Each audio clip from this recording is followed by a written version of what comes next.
Shalom brother and sister dimanapun berada saat ini. Jumpa lagi dengan saya dalam video kali ini. Selamat menyaksikan dari awal sampai akhir ya. Mohon jangan di skip. Tuhan Yesus memberkati. Saudara-saudara yang bekerja selamat bekerja. Waktu sedang bekerja. Di sini kita ya baik lagi untuk bersaksi ya, disuruh sama Bapak yang di surga, Bapak Yahweh Yesus ya, dan di sini kita juga ya lagi disuruh Bapak jalan-jalan gitu kan, jalan-jalan untuk apa Kak? Untuk bersaksi. Iya, untuk bersaksi. Bisa taruh. Ini untuk publik kan? Iya, saudara-saudara. Jadi seperti itu, saudara-saudara. Dan juga ya saudara-saudara, kita di sini pengen apa? Di pengkhotbah ya Kak? Di pengkhotbah. Iya, maaf saudara. 2 Korintus 4 kalau nggak salah, saudara. Mari kita buka 2 Korintus 4. 2 Korintus 4. Kok 2 Korintus?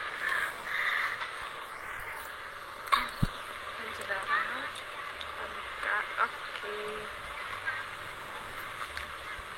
Udah Kak? Aku dulu nanti datang aja. 2 Korintus 4. Shalom.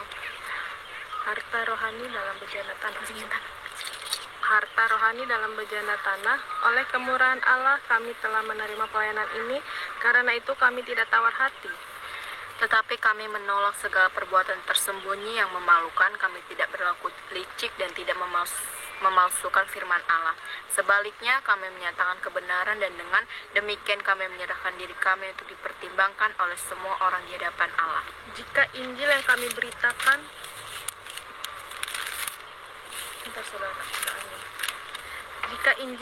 beritakan masih tertutup juga, maka ia tertutup untuk mereka yang akan binasa, yaitu orang-orang yang tidak percaya, yang pikirannya telah dibutakan oleh ilah zaman ini, sehingga mereka tidak melihat cahaya Injil tentang kemuliaan Kristus yang adalah gambaran Allah. Sebab bukan diri kami yang kami beritakan, tetapi Yesus Kristus sebagai Tuhan, dan diri kami sebagai hamba-Mu karena kehendak Yesus. Sebab Allah yang telah berfirman, dari dalam gelap akan terbit terang. Ia juga yang membuat terangnya bercahaya di dalam hati kita, supaya kita beroleh terang dari pengetahuan tentang kemuliaan Allah yang nampak pada wajah Kristus. Tetapi harta ini kami punyai dalam bejana tanah liat, supaya nyata bahwa kekuatan yang melimpah-limpah itu berasal dari Allah, bukan dari diri kami. Dalam segala hal kami ditindas, namun tidak terjepit.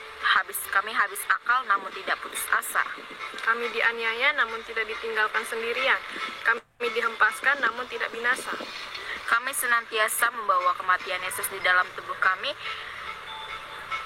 supaya kehidupan Yesus juga menjadi nyata di dalam tubuh kami. Sebab kami yang masih hidup ini terus-menerus diserahkan kepada maut karena Yesus, supaya juga hidup Yesus menjadi nyata di dalam tubuh kami yang fana ini.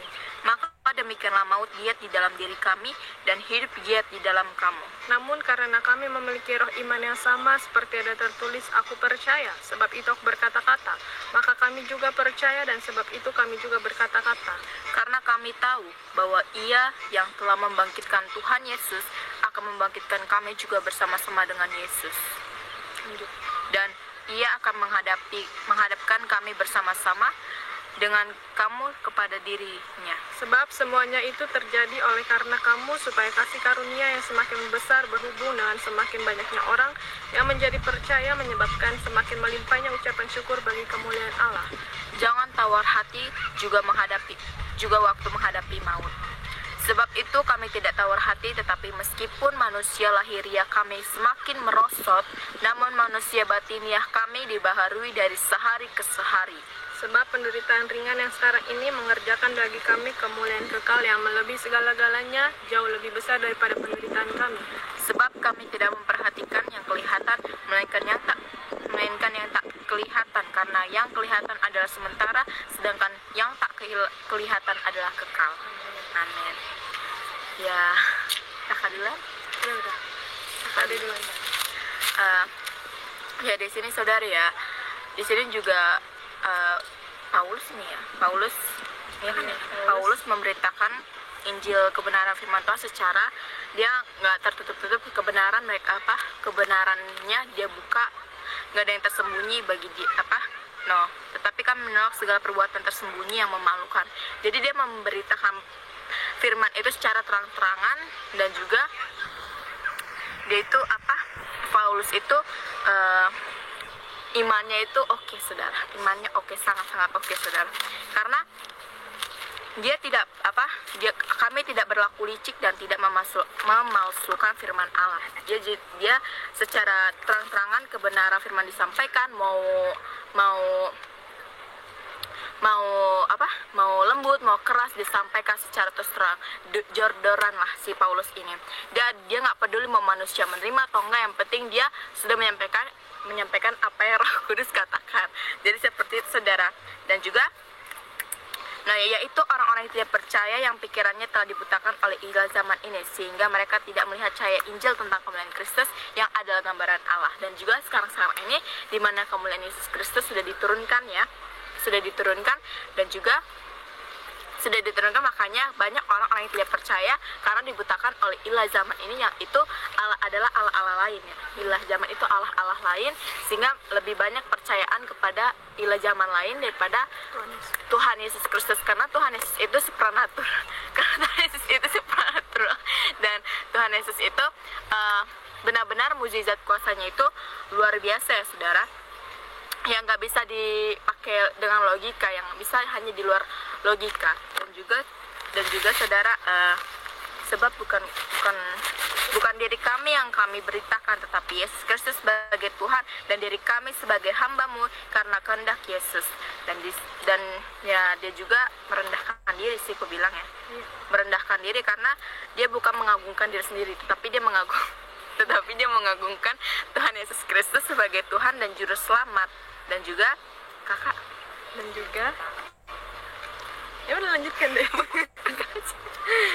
Ya, jadi di dalam 2 Korintus 4 ini ya, saudara, betapa Paulus itu memberitakan Injil kebenaran firman Tuhan walaupun dia ditindas, walaupun dia diapain lah, saudara ya, dianiaya, di apapun itu.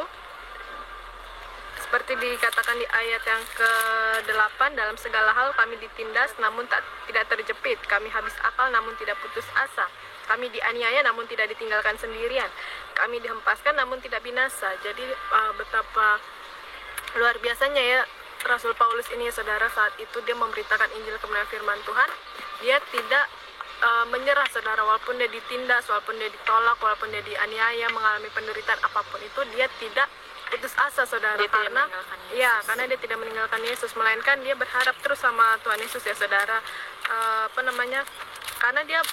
Karena dia itu memperhatikan yang tidak kelihatan, saudara, bukan yang kelihatan, karena yang tidak kelihatan itu bersifat kekal, tetapi yang bersifat sementara itu bersifat sementara, saudara. Jadi jangan takut, saudara-saudara, kalau kalian memberitakan Injil kebenaran firman Tuhan. Kalau ada saudara, keluarga, kerabat, teman yang tidak percaya dengan Injil pemberitaan yang disampaikan oleh saudara, jangan takut, saudara, karena Tuhan Yesus selalu ada bersama dengan kalian semua, bersama saya, bersama Angel, bersama kalian semua.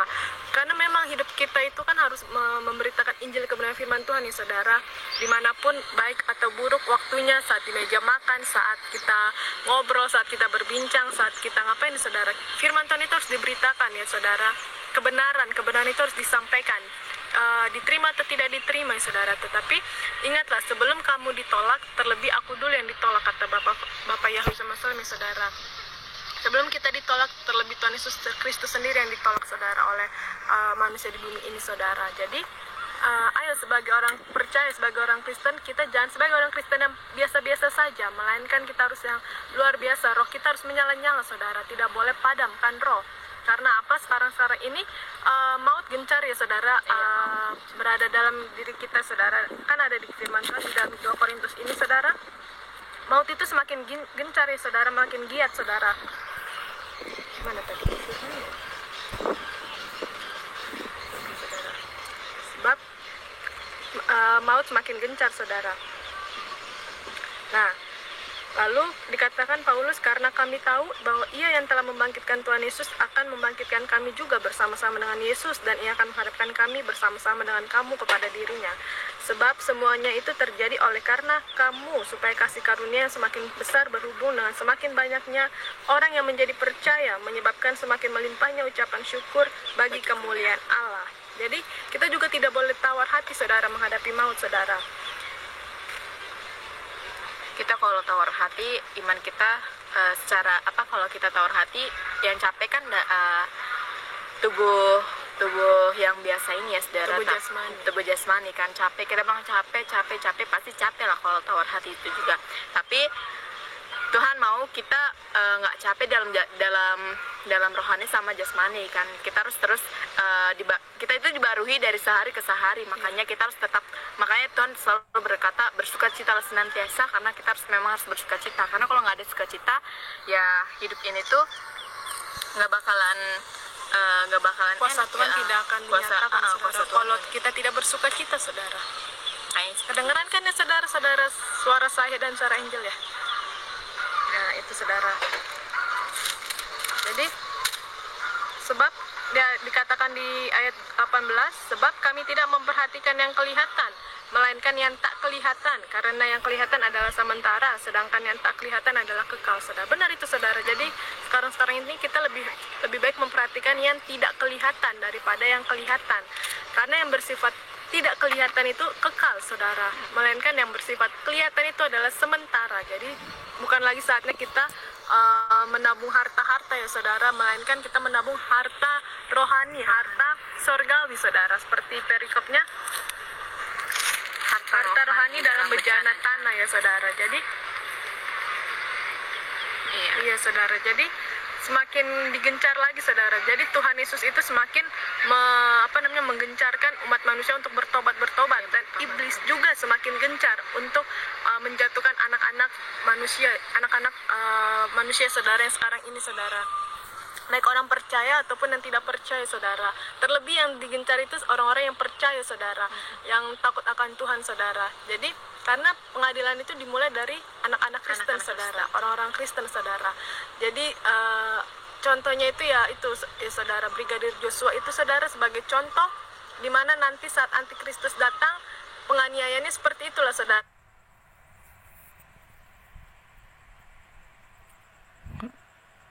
Bro and sis, terima kasih sudah menonton. Sampai jumpa lagi pada video-video berikut ya. Shalom.